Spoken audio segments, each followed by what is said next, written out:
3 മാസത്തെ പെൻഷൻ കുടിശ്ശികയാണ് മന്ത്രി KN Balagopal, MP Anilkumar, IC Balakrishnan, KK Shailaja എന്നിവർ മന്ത്രിക്ക് മറുപടി നൽകി.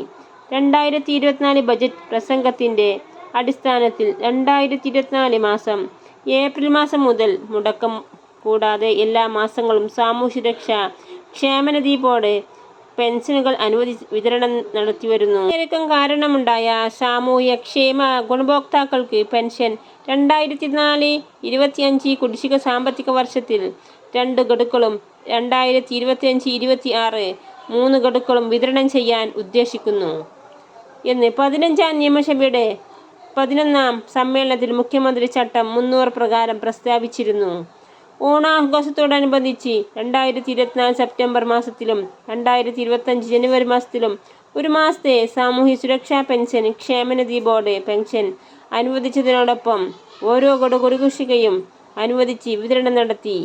മുഖ്യമന്ത്രിയുടെ പ്രസ്താവനയുടെ അടിസ്ഥാനത്തിൽ നിലവിലെ കുടിശ്ശിക അടുത്ത സാമ്പത്തിക വർഷത്തിൽ തന്നെ അനുവദിക്കുന്നതിനുള്ള നടപടികൾ സർക്കാർ സ്വീകരിക്കുമെന്നും മന്ത്രി നിയമസഭയെ രേഖാമൂലം അറിയിച്ചു. കൂടുതൽ